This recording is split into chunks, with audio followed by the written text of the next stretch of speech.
Gilt నగలు ఇచ్చి మీనా మోసం చేసింది అంటున్న ప్రభావతి చెంప పగలగొట్టి మనోజ్ చేసినటువంటి మోసాన్ని బయటపెట్టిన సత్యం బాలు. ఇంతకు ఏం జరిగింది? మీనా మోసం చేసిందని చెప్పి ప్రభావతి అనడమేంటి? మరి ఆ మాటన్న ప్రభావతి చెంప పగలగొట్టినటువంటి సత్యం అసలు మనోజ్ చేసిన మోసాన్ని ఎలా బయటపెట్టాడు? మనోజ్ చేసినటువంటి మోసం గురించి సత్యంకి ఎలా తెలిసింది? బాలుకి ఎలా తెలిసింది? ఇదంతా కూడా వీడియోలో చూసి తెలుసుకునేద్దాం. గుండె నిండా గుడిగంటలు రాబోయే కథలో జరగబోయే సన్నివేశాల గురించి ముందుగా తెలుసుకోవటానికి వీడియోను లైక్ చేసి ఛానల్ను సబ్స్క్రైబ్ చేసి పక్కనే ఉన్న బెల్ ఐకాన్లో ఆల్ ట్యాప్ చేయండి. ఇక మొత్తం మీద చూసుకున్నట్లయితే కనుక మనోజ్ ప్రభావతి దగ్గరకు వచ్చి తను చాలా ఇరకాటంలో పడిపోయానని చెప్పి అందులోంచి బయటకు రావడానికి నాకు ఏదో ఒక దారి చూపించు అని అడుగుతాడు. ఆ మాటలతోటి ఇక ప్రభావతి అయితే, ఒరేయ్, ఇప్పుడు నా దగ్గర ₹1 కూడా లేదు, నీకు 4 లక్షలు కావాలంటున్నావు, ఎక్కడి నుంచి తెమ్మంటావురా అని అడుగుతుంది. అమ్మా, ఇల్లు అని అంటే ఇంటి పేరెత్తావంటే చంపేస్తాను, జాగ్రత్త. ఆ ఇల్లుని నీ చేతుల్లో పెడితే కనీసం బాలుగాడు విడిపించనన్నా విడిపించాడు, నువ్వైతే ఏకంగా అమ్మి పారేస్తావురా, ఎట్టి పరిస్థితుల్లో ఇంటి మాట ఎత్తకు అని అంటుంది. మరి ఎలాగమ్మా, ఈ గండం నుంచి నేను ఎలా బయటపడాలి? రోహిణి ముందు నేను తలదించుకోవాల్సి వస్తుందమ్మా అని చెప్పేసి మాట్లాడుతూ ఉంటే, సరే అయితే ఏదో ఒకటి చేస్తాను అంటూ ఉండగానే, అమ్మ బంగారం ఏమైనా అంటాడు. బంగారమా? ఎక్కడుందిరా బంగారం అని అంటూ ఉంటే, అమ్మ మీనా నగలిచ్చింది కదా అని అంటాడు. దాంతో ఇక ప్రభావతి, ఒరేయ్, ఆ నగలు తీసి నీ చేతిలో పెడితే బాలుగాడు నన్ను చంపేస్తాడ్రా అని చెప్పానంటుంది. వాడికి తెలియనివ్వనమ్మా, నేనే విడిపించి తీసుకొచ్చేస్తాగా, నువ్వు అసలు ఏం కంగారు పడకు, ముందైతే ఈ గండం గట్టెక్కితే చాలు అని చెప్పని అనేసరికి, సరే అయితే నువ్వన్నట్టుగానే నేను ఆ నగలు తెచ్చిస్తానని ప్రభావతి నగలు తెచ్చించింది. ఇక ఆ నగల్ని తీసుకుని వెళ్ళినటువంటి మనోజ్ వాటికి 4 లక్షల రూపాయలు రావు అనేసరికి వాటిని అమ్మేస్తాడు. అమ్మడం మాత్రం చెయ్యకు, తాకట్టు మాత్రమే పెట్టు అని పనిగట్టుకుని ప్రభావతి చెప్పి పంపించింది. అయినా కూడా మనోజ్ అమ్మేశాడు.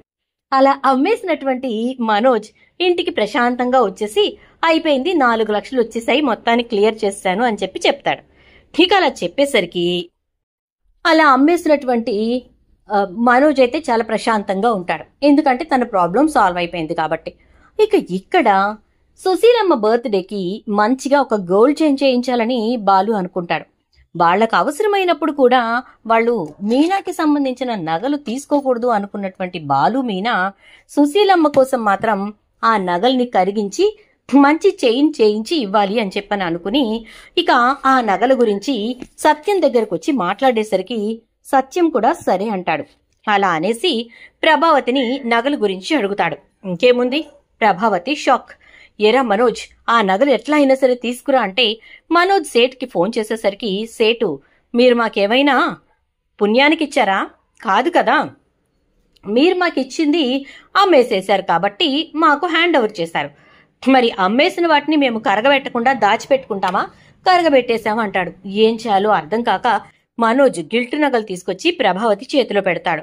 పెట్టేసరికి ప్రభావతి అయితే, ఎందుకంటే వాటిని ఫోటో తీసి పెట్టుకున్నాడు కదా, అలాంటి నగలే మొత్తానికి తీసుకొచ్చి ప్రభావతి చేతిలో పెడితే ప్రభావతి అయితే చాలా ప్రశాంతంగా, అమ్మయ్య ఇంకే ఉందిలే, అయిపోయింది, గండం గట్టెక్కిందని వాటిని ఇక మీనా వాళ్ళ చేతికి ఇచ్చేసరికి మీనా బాలు ఇద్దరు కలిసి వాటిని తీసుకెళ్లి కరిగిద్దామని చెప్పని అనుకుంటారు. అనుకుని, మావయ్య గారు, నాకైతే దీని గురించి ఎక్కువ తెలీదు, మీరు అయినా వెళ్ళండి అని చెప్పి మీనా చెప్తుంది. దాంతో సత్యం బాలు వెళ్తారు. వెళ్ళి ఆ నగల్ని షాప్ వాడికి ఇచ్చేసరికి షాప్ వాడు వాటిని చూసి, ఈ నగలని నేను ఎక్కడో చూసినట్టుందే అంటాడు. ఎందుకంటే వీళ్ళు వెళ్ళింది కూడా మనోజ్ అమ్మినటువంటి షాప్కే. ఇక అప్పుడు ఇక అదే షాప్కి వెళ్ళేసరికి సేట్ అవి చూసి, నేను చూశాను, ఇవి ఎక్కడ చూసానో గుర్తుకు రావట్లేదు అంటూ ఉంటాడు. ఆ మాటలు విన్నటువంటి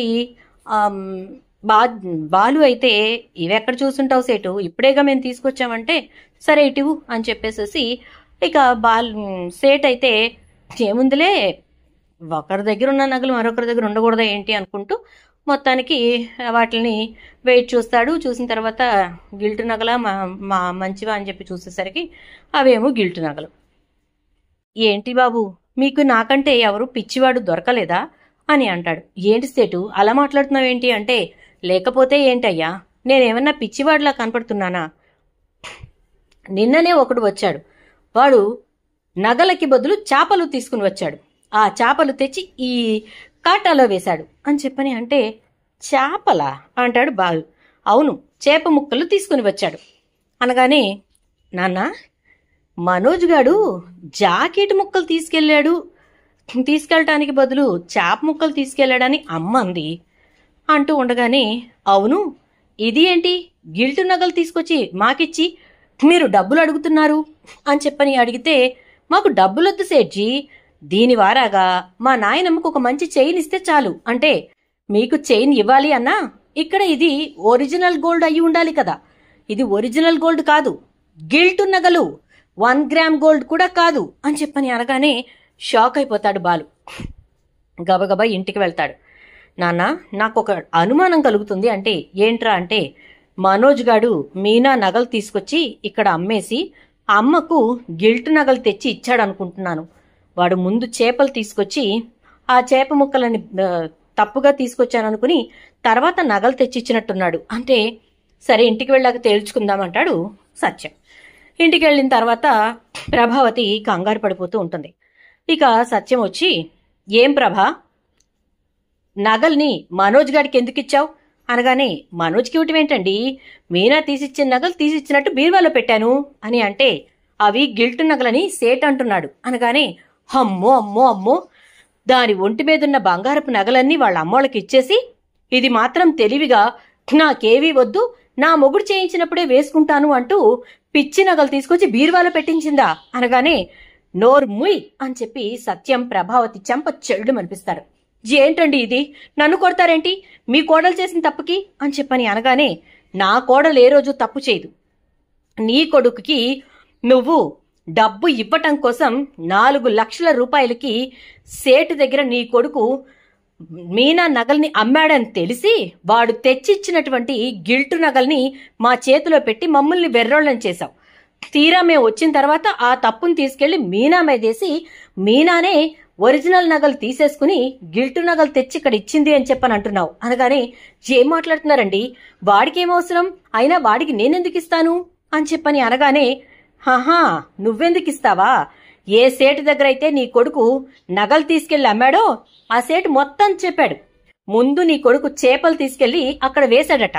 ఆ చేప ముక్కలు చూసి సేటు తిట్టిన తర్వాత జాకెట్ ముక్కల్లో నగలు పెట్టుకుని తీసుకెళ్లి అక్కడ పెట్టాడట. అది చూసినటువంటి సేటు తాకట్టు పెడితే 2,20,000 ఇస్తానంటే అమ్మేసేసి 4 లక్షలు తీసుకున్నాడట నీ కొడుకు.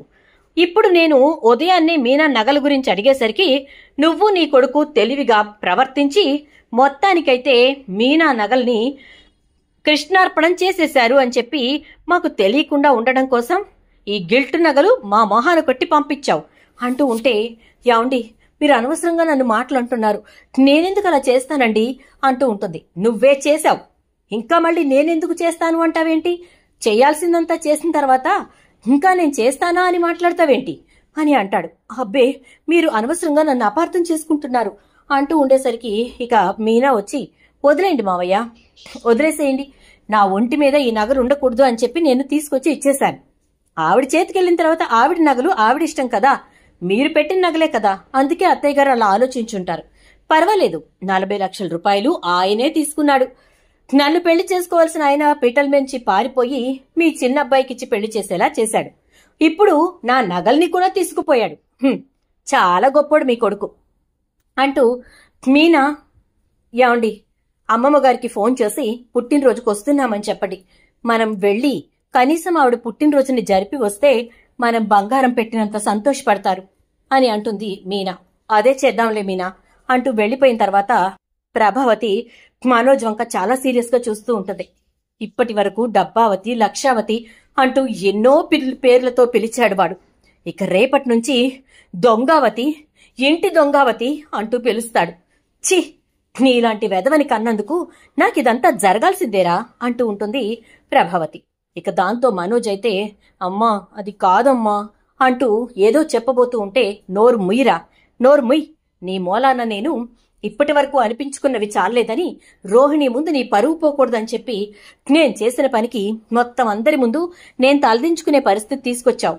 అంటూ ఉండగానే రోహిణి ఇదంతా విని, శభాష్ మనోజ్, మొత్తానికి మనం వెళ్లి రిసార్ట్లో ఎంజాయ్ చేద్దామంటే కాదు కూడదు అంటూ పనిగట్టుకుని వచ్చి షాప్లో కూర్చుని బిజినెస్ అని 4 లక్షలు నష్టం చేయటమే కాకుండా మీనా నగలు తీసుకెళ్లి అమ్మి మరో 4 లక్షలు నష్టం చేకూర్చావన్నమాట. గొప్పవాడివి, బిజినెస్ మ్యాన్వి అంటుంది రోహిణి. చూద్దాం మరి రాబోయే ఎపిసోడ్స్ లో ఏం జరుగుతుందో. వీడియో నచ్చితే లైక్ చేసి వీడియోని షేర్ చేయండి. ఛానల్ సబ్స్క్రైబ్ చేసుకుని పక్కనే బెల్ ఐకాన్ లో ఆల్ ట్యాప్ చేయండి.